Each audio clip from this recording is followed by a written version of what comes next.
Good day and welcome to today's webinar. The title of this webinar is Enabling Voices Demanding Rights. My name is Francine Picard-Mukazi. I'm a policy officer at the International Institute for Sustainable Development. So I will be your moderator today and I look forward to our conversation. The focus of today's webinar is agricultural investment, which can benefit local community. However, evidence suggests that large-scale land-based investment can only have harmful social impact, such as by displacing smallholder farmers, undermining existing rights, increasing corruption, reducing food security, exacerbating social inequality, and degrading the natural environment. Research shows that communities are not involved in decisions about investment in land, even when these decisions affect them. This affects women in particular, who usually hold far less agricultural land than men and whose tenure rights tend to be more insecure. Investment in land has in some cases contributed to further undermining their access to land, while negative spillover effects for household food security. The pre-existing social and cultural context, including prevailing gender inequalities, has a major influence on investment outcome. Looking ahead, how can women participation be increased? And what role can community engagement play in encouraging the consideration of gender-related concerns? In response to this question, ISD and Oxfam joined forces in 2008 and developed a resource entitled Enabling Voices Demanding Rights, a guide to gender-sensitive community engagement in large-scale land-based investment. This step-by-step practical how-to guide is designed to support community, especially women, as they look to increase their participation and voice their interest in decisions around agricultural land investment. This tool is based on agreed global principles for gender equality, equity, human rights, self-determination and development of communities, and national economic development. It provides a framework that operationalizes international and regional guidance on land governance and responsible investment in agriculture. Today, we have 5 speakers. Some have been essential in implementing these tools and will share their insight on its impact so far and where it might go next. The first part of the webinar, we will have a guest speaker. After that, we will be presenting a brief introduction of the guide, explaining why it was designed and for what purpose. It will give an overview of the key steps in land-related investments, defining what community engagement looks like in that context. The second half of the webinar will be highlighting emerging evidence and provide experiences from the Zambia Land Alliance and the Eastern and Southern Africa Small-Scale Farmers Forum. Before that, let's come to some housekeeping items. I have a few items to cover about this webinar. First, today's webinar will be published online for those who wish to view it again, as well as new viewers. We will also be sharing all materials related to the tool. Those materials, as well as the video recording, will be accessible on the ISD website and well as Oxfam website. So please come and visit us. Next, we'd love to hear from you during today's presentation. So if you have a question for your speaker, please feel free to send it through the Q&A session on your computer. We will be able to answer questions at the end of the session. And last, we will be encouraging you to share today's webinar with your social network. So to start the webinar, we are receiving guests of honor. Unfortunately, he cannot join the call. That's why he sent us a recording. So we let our technical people to help us. So we are receiving Dr. Jeffrey Sachs. I guess for most of you, I don't have to present him. He is one of the world's leading experts on economic development and the fight against poverty. And he has some nice remark about the tool. So I leave some comment from Jeffrey Sachs. Hi, I'm Jeff Sachs, Director of the United Nations Sustainable Development Solutions Network, and I want to thank Charles Opio and Oxfam and the International Institute for Sustainable Development for having this fantastic workshop on guidelines for community engagement in large-scale agriculture. What an important topic for human well-being, for ending extreme poverty, as we are committed to do by the year 2030 as Sustainable Development Goal #1. And what an area where we could make tremendous advances in the ways that our global economy functions, so that it functions on behalf of the people living in smallholder agriculture communities around the world, struggling to make progress on meeting human needs and ensuring a good future for all people and for their children. We've had, during the last 15 years of the Millennium Development Goal period and now the Sustainable Development Goal period, tremendous opportunities to work with agricultural communities around the world, and especially in sub-Saharan Africa, on the challenges of ending extreme poverty, meeting economic needs, and preparing for a brighter future.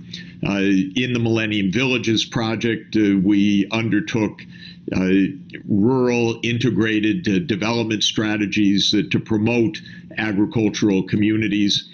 In the period of the Sustainable Development Goals, we're working with farmer cooperatives, for example, Koku in Ghana, to help achieve sustainable development among cocoa farmers, coffee growers, and of course, agricultural communities in many parts of the world. There are two big lessons that I think are extraordinarily important. First, the need for a holistic approach. Many agricultural communities around the world are at or near poverty. They face multiple challenges, not only within the agricultural sector itself, but in healthcare, in education, in water and sanitation, in energy services, in gender equality, in a safe and sustainable environment. And I think that it is absolutely wonderful that we have the Sustainable Development Goals as a holistic framework, joining economic, social, and environmental and governance objectives together. And these SDGs apply wonderfully as guideposts and metrics for agricultural communities, and they are pivotal, therefore, for guidelines for large-scale investments in rural areas for agricultural activities. The second major theme that I think is crucial is the co-responsibility of global value chains. Almost all agricultural products, except perhaps for local horticulture and local staples, are part of international trade and generally part of global trade. And that means there is a global supply chain crossing international boundaries that must have a co-responsibility for the sustainable development of the agricultural communities that are producing the primary commodities. This means that if the community is producing cocoa or producing coffee or producing soybeans or producing palm oil and selling these commodities into international markets, the big companies that are at the other end of the value chain and the consumer-facing companies, so whether it's a big coffee seller like Nestle or a chocolates company or companies like Cargill that are marketing soybeans or other staple crops globally have a fundamental responsibility for the sustainable development of the primary commodity producers of the upstream part of the economy. We've recently studied in the UN Sustainable Development Solutions Network the coffee sector. Coffee growers in many parts of the world are impoverished, and yet the coffee roasters and consumer companies are making a fortune. For every Starbucks cup of coffee that might sell for $2 for a cup of coffee in New York City, the coffee content of that $2 price is 1 or 2 cents. The profit margins are enormous. The returns to the brand, enormous. We need the downstream and wealthy part of the value chain to be taking responsibility for ensuring that the upstream primary commodities producers, in this case the smallholder coffee growers, are living good lives, out of poverty, and with the sustainable development goals achieved in their communities. So holistic and global value chain co-responsibility, I think, are two basic features that I hope in your deliberations you will discuss. We at the UN Sustainable Development Solutions Network are always keen to work with Oxfam and with IISD and with the local partners to achieve the sustainable development goals, to help bring the best technologies, the new digital technologies, tele-agriculture, for example, precision farming, other great breakthroughs that can help smallholders, but also to work with the large companies to ensure their co-responsibility and to ensure that they are doing their part, given their great wealth and their great power and their great influence and their engagements with governments, so that we have sustainable development along the entire value chain. I look forward to learning about this important meeting, your deliberations and the outcomes, and to ways that I personally and the UN Sustainable Development Solutions Network, the Center of Sustainable Development at Columbia University, and other partners can work with you and help you moving forward. Thank you so much for letting me say a few words, and all best wishes on your meeting today. So thank you. This was some comment from Dr. Sachs that was really highlighting our conversation, putting it also in context with sustainable development goals, and also asking for people how the challenges is and how our core responsibility engage different stakeholders. So to come to our webinars, I would like to introduce the two first speakers. That will be Naomi Shadrax and Charles Opio.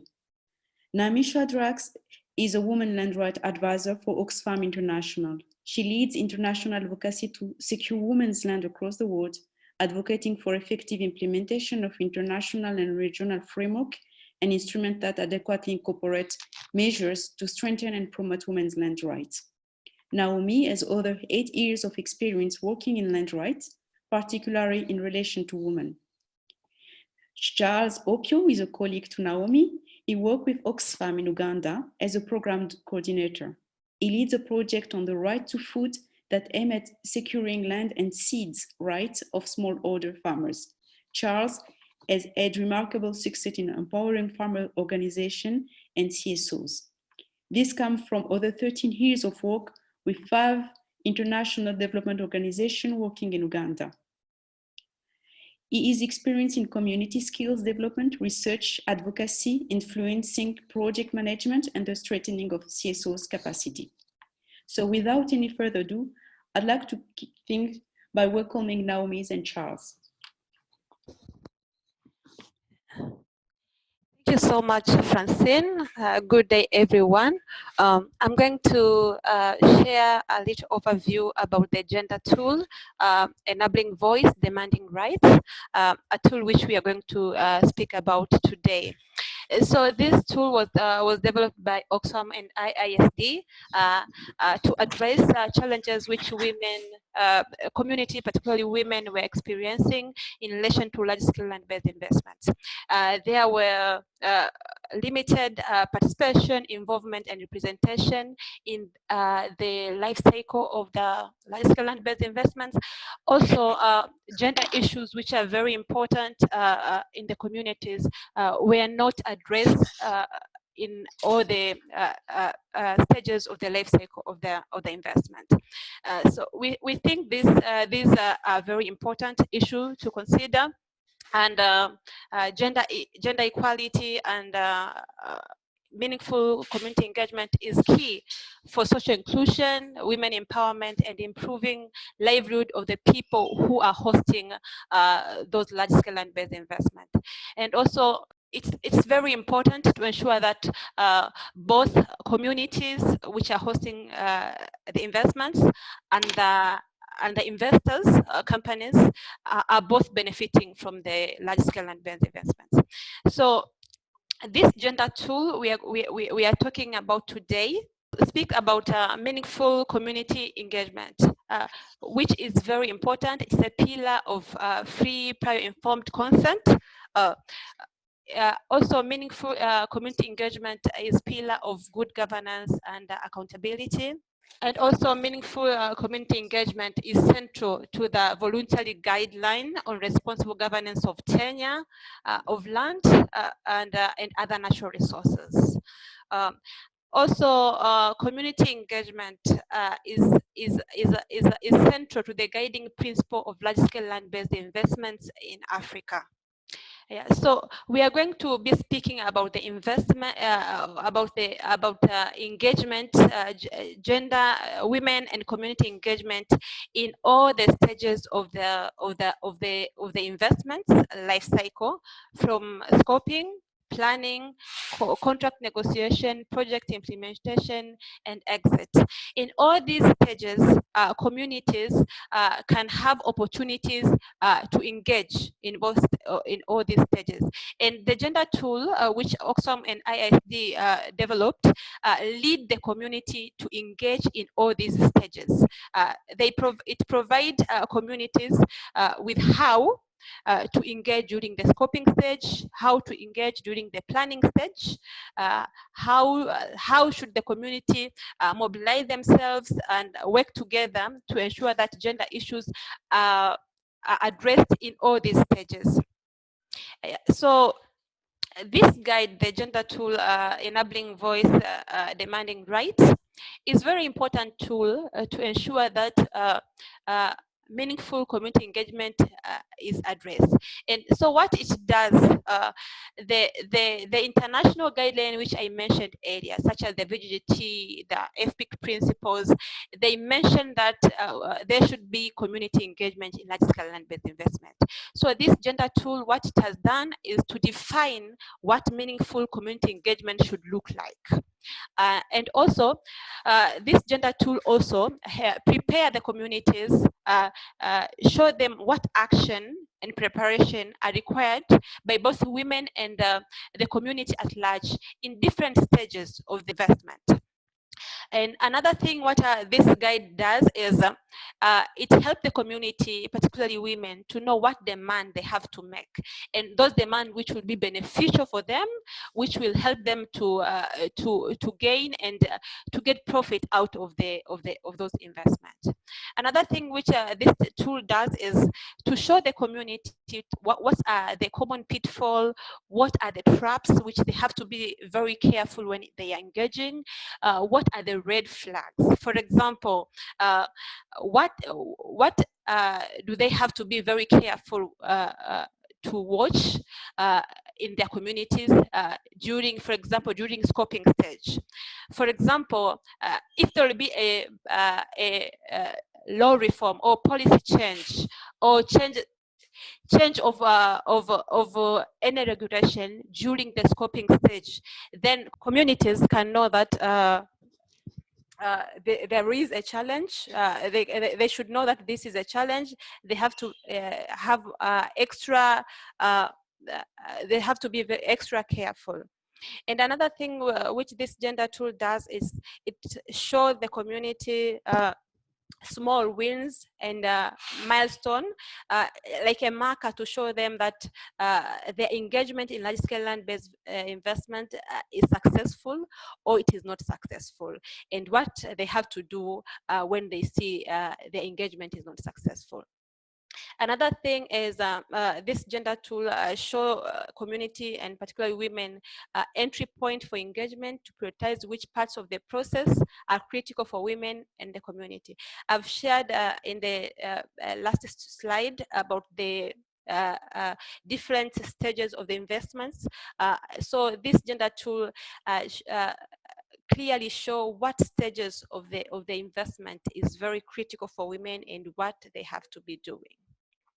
Okay, so I'm going to share a little bit about the methodology which we used to prepare this gender tool. So this gender tool was prepared through the approach which is participatory, gender sensitive, and inclusive. During preparation of this gender tool, we did consultation. We did consultation in 4 countries, Senegal, Zambia, Cameroon, and Kenya. And in this consultation, we had interviews. We did interview with local traditional leader, authority, officials from government and private sectors. And in all these 4 countries, we took 2 sites which were hosting agriculture investments for interview and thorough research. So our researchers interviewed local tradition leaders, authority, and government official and private sectors which were operating there. Our researchers did literature review on national policies, regional and international instruments and guidelines. As I said earlier, this tool operationalize and make the international guidelines fit the context of the communities. So they did thorough literature review to understand what the international guidelines say. And also this this tool was peer reviewed by different experts and women's land rights experts in Africa and globe at large.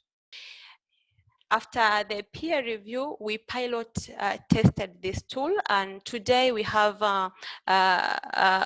colleagues, my fellow panelists from Uganda and Zambia, who are going to share with us findings which came from the pilot, which was done last year in 2019. But maybe to share a little bit of the observation. Next slide. We have seen that this tool, at first we thought we were naming it tool on large-scale land investment in agriculture, but what we have seen is this tool can be used in other investment apart from agriculture, like mining, the way Zambia has done. And also what we have seen is this tool work best in the communities which has some sort of relationship with good relationship with government and private sector. So it assumes a perfect and normal investment process. Yeah.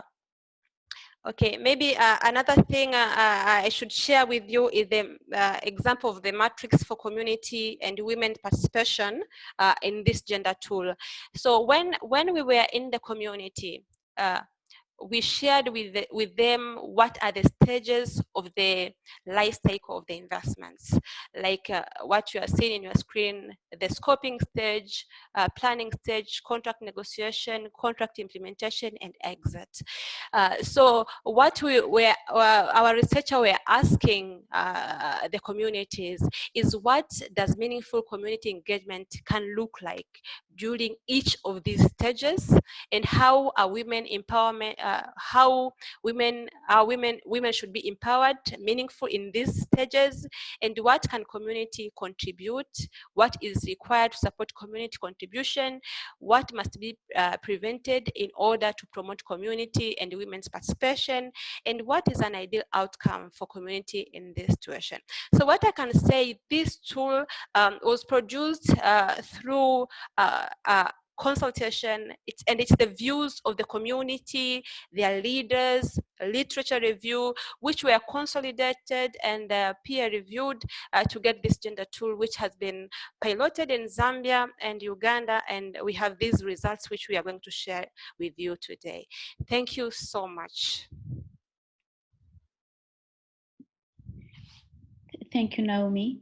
So now I will call upon Charles to get also some insight from the work that Oxfam have been doing, trying also to train the trainers on assisting the community to roll up the tool. So Charles, you can have the floor.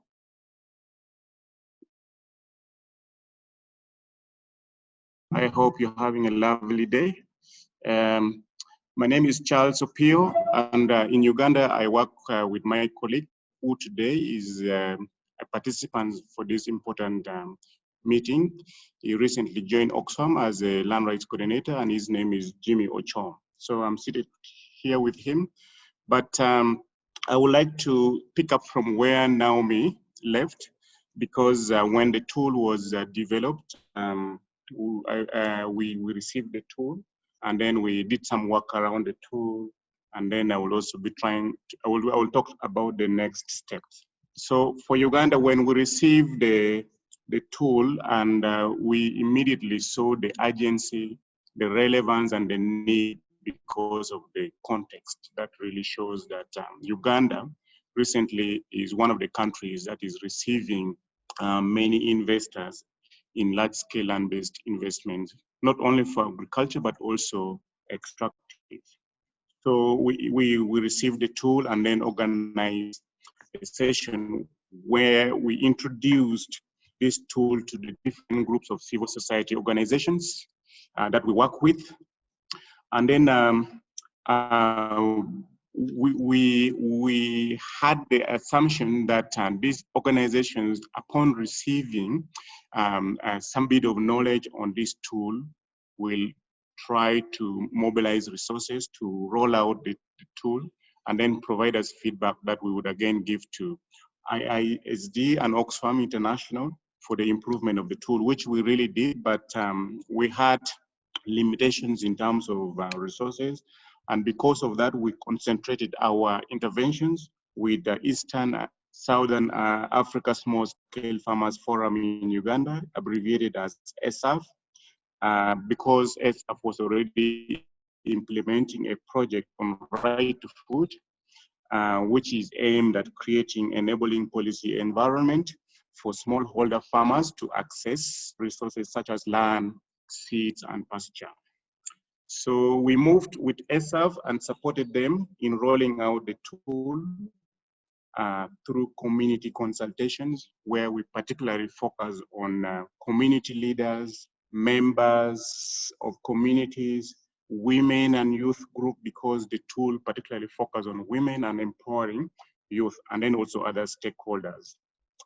Now, we use the information, the guidance, the step-by-step guidance on the from the tool to organize communities. So we did thorough community organizing, from which key structures emerge, and these structures we called it a community focal point structure, which we explain their terms of reference or their mandate as connecting the community and their interest to government and then the investors, so that they can keep on getting information and providing feedback to the community. From this community focal point structure, which we put so much emphasis on women and men representations on a 50-50% basis, we saw emergence of champions. Champions came out, and it is these champions that have sustained the drive or the campaign for meaningful community involvement in large-scale land-based investment processes up to now.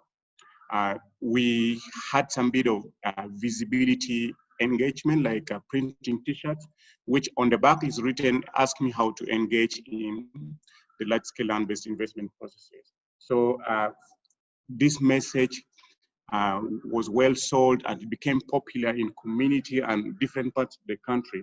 And now we are seeing the rise of a very critical mass leading to issue-based coalitions. Now, the people who are interested in the large-scale land-based investment processes or understanding this, it's expanding. The membership is expanding from community members to local leaders, CSOs, and recently the Ministry of Lands, Housing and Urban Development for Uganda has shown interest to be oriented on the tool so that they can also introduce the tool to one of the communities that is affected or that have been dispossessed by around 6 sugarcane growing companies in our country, which is a sugarcane growing belt. Now, what is important is that the women and youth emphasis in the tool is strong, and we encourage women and youth to first focus and discuss issues, their challenges, their voices clearly outlined or stipulated so that by the time the community voice is consolidated, their issues are prominent and cannot be missed when they are making presentation to, or they are demanding for certain things from government and then the investor. So as a result, we have seen a lot of increase or interest increasing, whereby communities want to know more about any investment that is happening in their areas. We have also seen or witnessed high level of awareness and sensitivity to the large-scale land-based investments.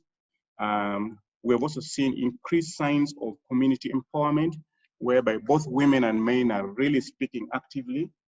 And then also the knowledge, the way people articulate issues of large-scale land-based investment is not only from the right, but they also look at it from the environmental perspective and then the ecosystem, which to us has really given us a very good ground to advocate for meaningful engagement of women and community in large-scale land-based investment. I think at this point, I can still stop here, but let me highlight our next steps as a country. Is that we're trying to so much fundraise to scale out our awareness and implementation of this tool. We also want to explore any opportunities and integrate the large-scale land-based interventions related activity into other projects which are related to agriculture. So for now, I think I can stop here, but we have our partner that will at one moment be invited to speak on the practical experience from the ground. Thank you. Thank you very much, Charles. So I think we are holding our second part of the webinar. So the question and answer might be coming soon after, but I would like first to present Jacinta Kunda and Ronald Bagaga. So Jacinta Kunda is a land officer at Zambia Land Alliance. Her work includes capacity building of the Alliance's members and community, and she has 10 years experience working around land advocacy. Her organization, the Zambia Land Alliance, is a network of NGOs advocating for just land policies and laws that take into account the interests of the poor. The alliance originated in 1997 to coordinate the effort for its member. The formation of the alliances was necessitated by the Zambian government's land reform that took place in the early 90s. Ronald Bagaga is a program officer at the Eastern and Southern Africa Small-Scale Farmers Forum, ESAF, which is a network of grassroots small-scale farmers organization working in 15 countries in Eastern and Southern Africa region. The movement started in 2002 during the World Summit on Sustainable Development in Johannesburg. This is a small-scale farmer-initiated, farm-led, and farmed-owned organization. So we call upon Zambia Land Alliances and ESAF, as explained by Nomi, because those two organizations has been test piloted the gender tool in Zambia and in Uganda. So we would like to listen their experience coming from Zambia and then Uganda. Before giving them the floor, I would like to remind participants that the question and session of question is open. So we are inviting you to submit your question in writing through the presentation. So you can tap either on the webinar chat facility or in the Q&A facility. So you can address it to all the participants themselves or a specific person or to all people. So in my duty as moderator, so I would like to start and take some questions to Jacinta and Bagaga. Because I would like to know, Jacinta, from you and hear from you, because the tool is not necessarily neutral, as it could bring women in a space where they are not expected and bring the community to hear their voices. So how have communities received the tool? Can you tell us more about it, and what challenge did you face and from which stakeholders? Thank you so much, Francine, and warm greetings from Zambia to everyone on this platform. In terms of how this tool has been received by the community, we can share as Zambialand Alliance that it has been received very well by the community members and especially women, because community members and women in particular have been looking out for strategies on how they can be involved in matters related to large-scale land-based investment and its impact on people's livelihoods. And coming up with these two and testing it in one of the chiefdoms on the Copper Belt in Chieftainess Malembeka in Masaiti district has resulted in community members, women rising up. It has enhanced community voice, and it has also encouraged women to rise up even in community, in meetings, engaging the police and decision makers over the investment in the area, and also engaging the investor himself over the issues that they are going through. Looking at the environmental impact assessment, there are a lot of promises that had been indicated by the investor. This is a water and sewerage investment project by the government through the Ministry of Local Government. So they had indicated a lot of things that they were going to put in place, like schools, clinics, but also the water itself. It's a water project, and they had promised that they were going to put up boreholes for these communities. However, that when the project started, community members didn't know where to go and what to do. But when we went in to test this too, it enhanced the community voice. It made women to rise up and just come out of their shells, identifying the challenges that specifically affect women. In as much as we appreciate that the investment affect both men and women as well as youths and children, but as women, they rose up and identified these challenges, especially to do with water, because they had to question how come this is a water project, but they are giving us water from the borehole. Meantime, the project has displaced them. It has affected their social, economic, and educational life. And the project is taking piped water to 3 other districts. But for them, they had to build, they had to dig boreholes. So as women, they rose up and they had to point out to these challenges. And these are some of the challenges that were taken to the investor. And in one of the monitoring visits in the area, we found the investor working on some of the boreholes that were not working, because these community members rose up and had to engage the investor. So there is positive engagement by the community and the women at large. In terms of challenges, we did not really find challenges with testing the tool itself on the ground. The only challenge that we found with the tool was the technical aspect and terms in the tool. But we had to bypass that challenge. We appreciate working with Oxfam Zambia.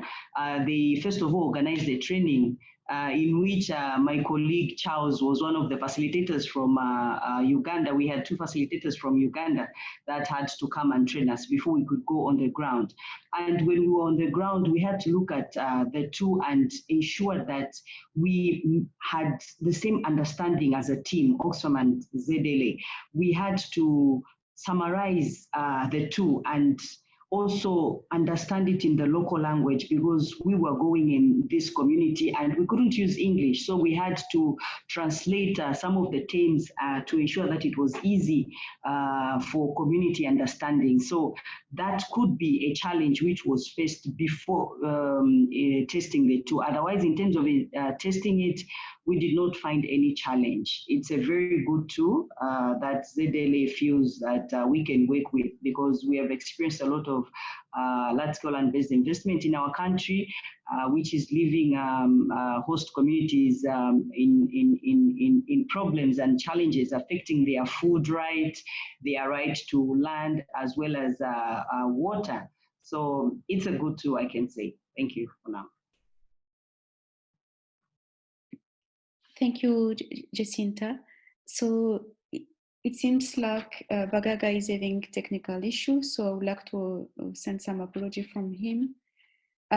So we just received some questions from participants. I will read them through. So does the tool recommend for separate consultation with women where necessary, meaning where women do not feel comfortable speaking up around men? Jacinta, Charles, could you respond to that? Yes, in any situation where it is realized that women, it's difficult for women to come out, especially if we have to consider our tradition and culture already. You know that there are certain tradition and culture that hinder women to come out effectively in a group of people. So the tool is open-ended enough for you to engage on the side. Otherwise, if you miss the involvement of women, then it's defeating the main purpose of having this tool, because it's enhancing community, meaningful community participation, but with much focus on women. So if there are certain aspects that are going to bring out information from the women on how they feel about this, it's better you go for it. And we had such issues where certain women would feel, no, maybe as you are having lunch, you just find that women are after you and they are trying to share this information. So the tool is open-ended on this one. You can go on separate side just to get information from women. Yeah. Thank you. Charles, there's another question asking, how do investors respond to the tool? Yes, the experience we had from Uganda is that the investors, when they realized, because one of the clear example was Eden Group of companies, which was engaging one of the communities. So when they were being engaged by the community that we introduced the tool to and were empowered, they first received it very well, and they said, okay, I think the demand, what is being asked by the community is genuine. I think we need to work around that, because in our country, especially in the northern part of the country, land is customarily owned and it is not registered. The percentage that is registered is very low. So one of the key issues that the community said, please help us first register our land before we enter into any other negotiation. So I think the investors normally receive it so much with a lot of positivity, especially when they see that there is a high level of awareness by the community. But of late, I think when they notice, I think they made their own analysis that sometimes maybe it is going to be more expensive. They try to sometimes withdraw the first agreement.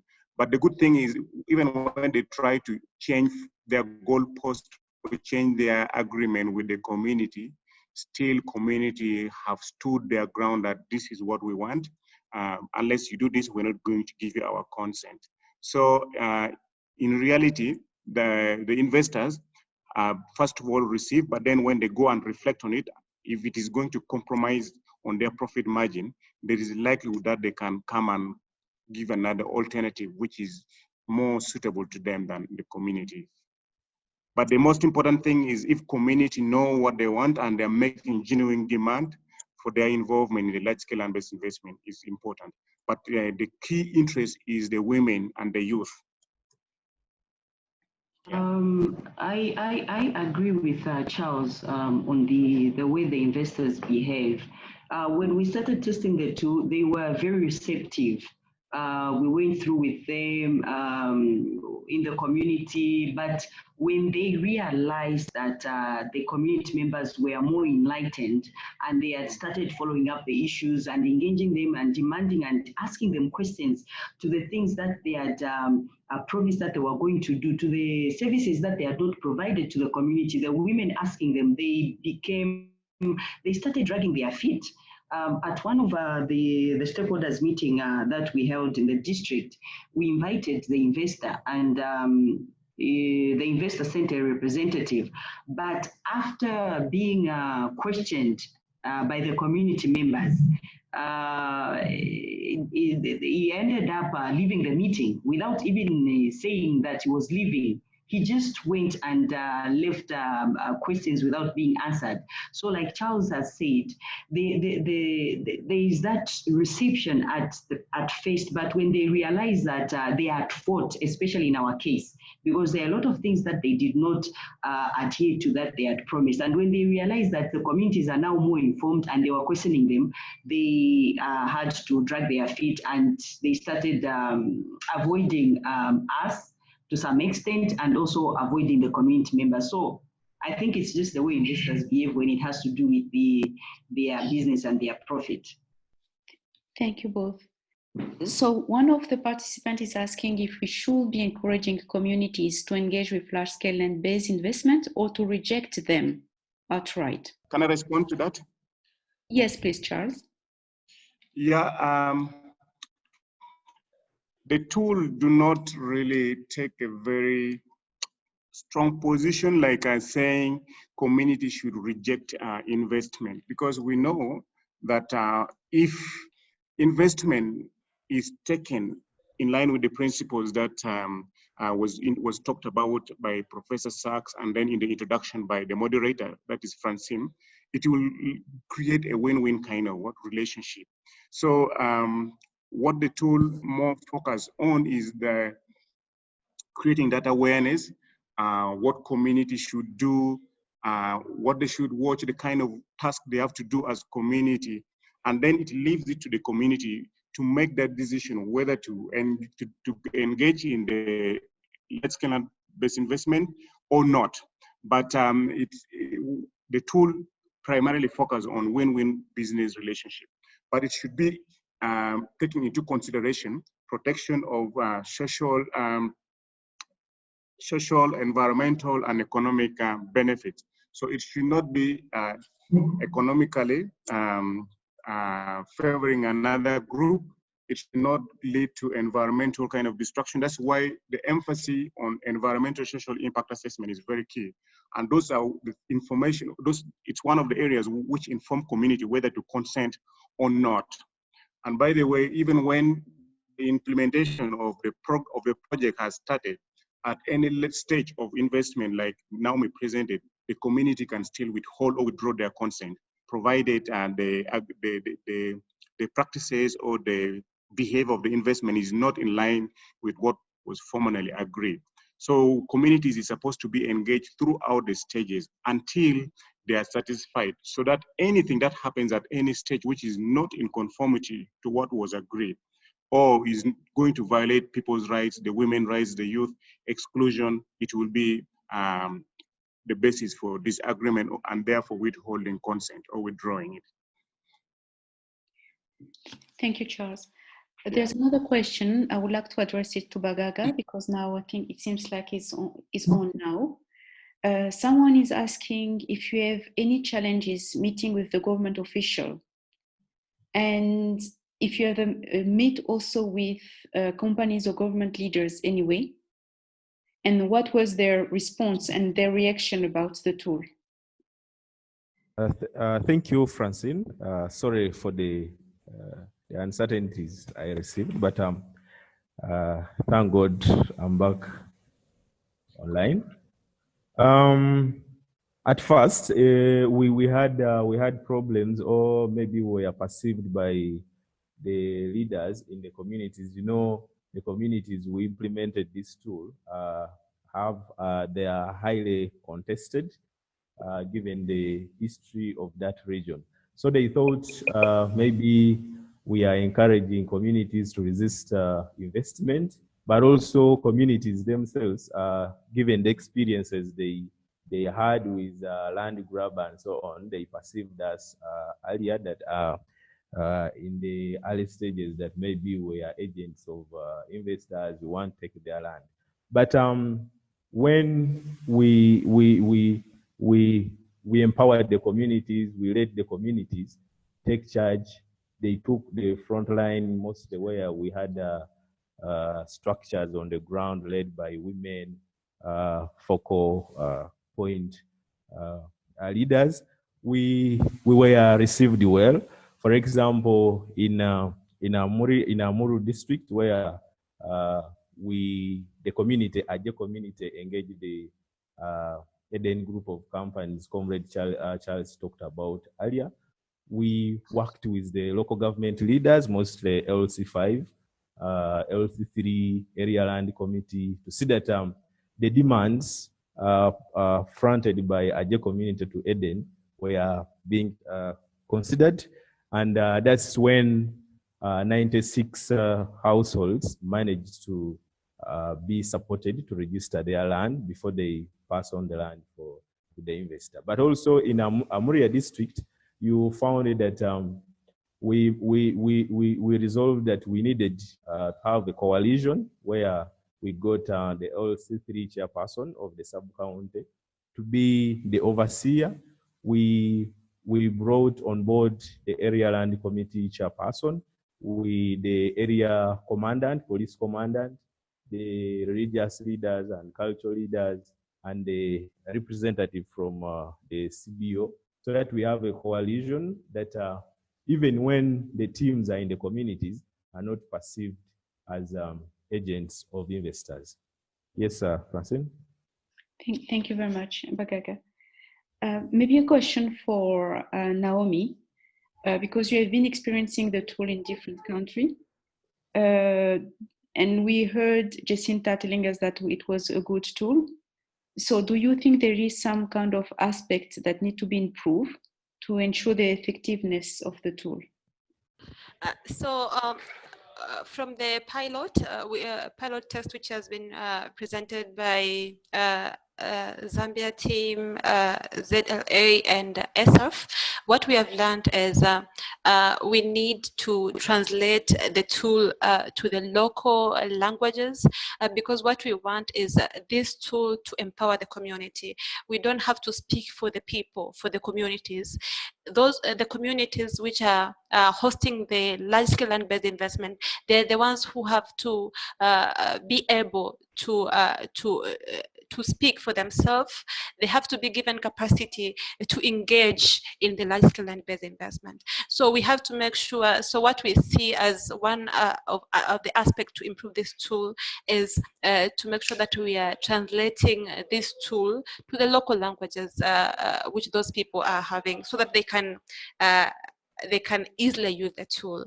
As I said, because this tool targets the local communities which are hosting the investments. Yeah. I do have another question from someone who's a person who was asking if you encounter any reluctance from men to see women participate in the process. Should I respond to that? Yes. Maybe I can. Yes, Jacinta? Okay. Maybe I can start. From our experience and looking at the tool with the community members, what I observed is that the men in the community were more of encouraging the women to come out, like calling on them to express themselves and just share their challenges. And this is due to the fact that we tested the two in a customary land. And you know the tradition and customs in these areas, they are still there.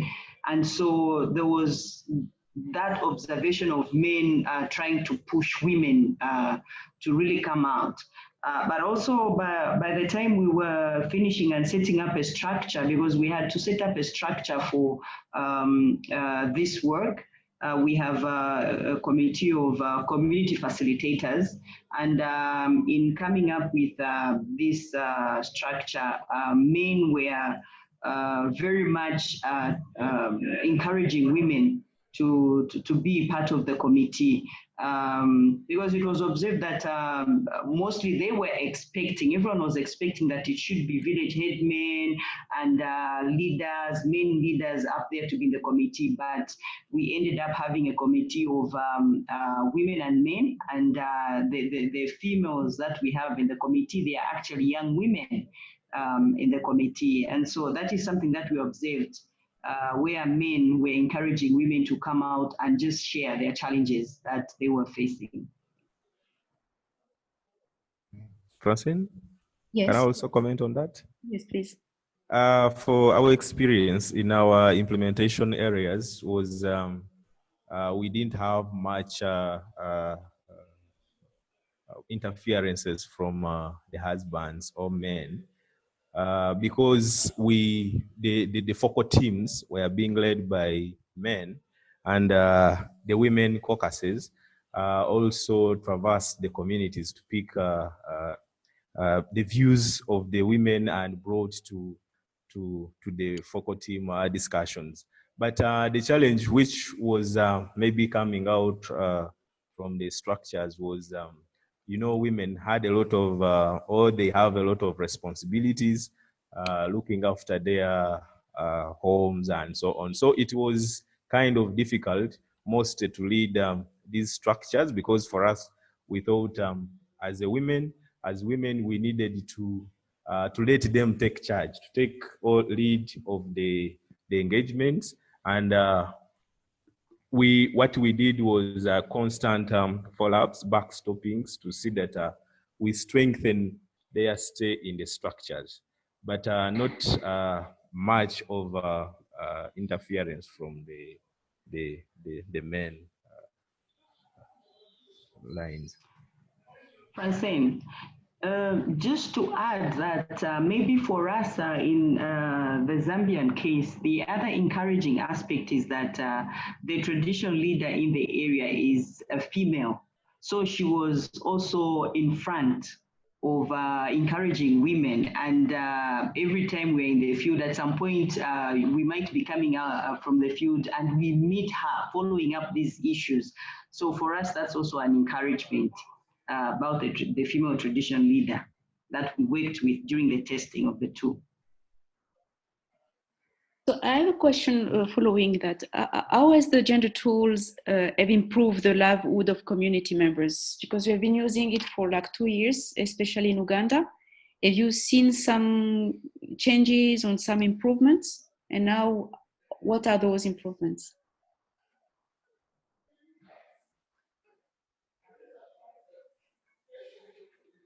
First?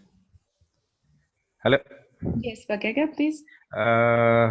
The changes, you know, we implemented this, or we are rolling out this tool into communities. One in, okay, it is in the Greater North, but in different parts. In Acholi, that area is much contested, given the history of that area.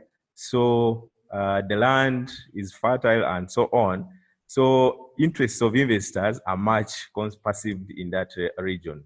So in that region, as I said, communities have managed by, as I said earlier, that under the leadership of these women, have stood their ground to call to order the Eden group of companies, which was changing a vision of that area, because they had an agreement at first that let Eden support the affected the households with supporting the land registration before they give it to the company for banana and coffee investment. Then somewhere last year ending, Eden changed the post and wanted it to be, or wants to be, an outgrower to Madivan sugarcane company, and went back to the community and asked them that we don't have as a company money to facilitate the registration process. So what we are asking you is to let us use the land for 8 years as we look for the money to facilitate the process. And because of the tool and the structures we created in the communities, communities have stood their ground saying, we don't want sugarcane on our land. We either stick to our agreement, which we earlier negotiated. And Eden is suggesting, maybe because of taking the community wrongly, saying that, okay, can you source for another investor who can pay our 114 millions we invested in the earlier process of land registration? And the communities are saying it is okay. But this is the time we need to support those households. But moving away from that region to Teso region, where we also implemented the tool, these people, investment is not much perceived in that area. But for them, as we shared the tool with them, for them, they picked lessons as maybe a way of preparedness and so on. In any case of an investor, for them, they picked it as registering their land, getting certificates and so on. So by now, working with the area land committee and the lower local government, or as I talk now, 69 households have picked forms of freehold land registration, and 63 have submitted those forms back to the area land committee for processing, and we are following up the process as SF Uganda. So you see that if anyone online got the chance to see our documentary, you see that the area land committee was shocked to see that so many people are going to the office to asking for the process of registering the land. But also the L3 chairperson of one of the communities, still in the documentary, was calling upon the Ministry of Lands, Housing and Urban Development to take up this tool, because for them, they have realized that this tool can bring popularization and the awareness and information sharing to the communities of the land, the national land policy, the land policy. So to me, I say the tool has done great work in the communities as South Uganda, where we are operating. Francine? Thank you very much, Bakaka. That's quite good experience that you are showing, that the tool has been able to sensitize on other policies and facilitate their implementation. So I guess this is a question also for another participant who would like to know that from your experience, the piloting experience, do you notice that the investor and government are aware of international standards that need to be adhered before investments? Or do you think they are not following up the steps required by the standard because they are not informed, or they do it purposely?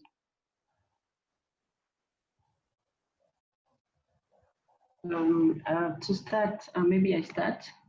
Yes. In our case, what we did was, first of all, even before we started engaging the investor and the government, different government ministries, we went to our constitution. We identified the provisions in the law of the land. We looked at the Lands Act. We looked at the resettlement policy. We also looked at the region and international provisions, and then we developed them in one document. we identified these, and then as we were going to making up appointments, sending these letters, but as well as these provisions in the local and international law of these provisions. So we took it, whether they know it or not, but we had to point it out to them that there are these provisions that they have to look at, especially when it comes to free, prior and informed consent in terms of investment. So even when we were engaging them, they had these pointers that we had to them, and we didn't have a situation where they said they didn't know, because we had already pointed them out to them.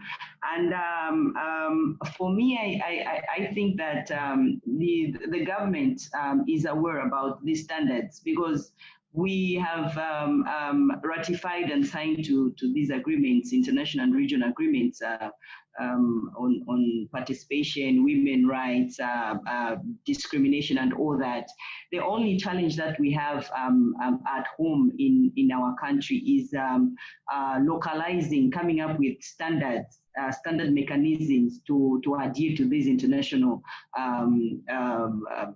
guidelines.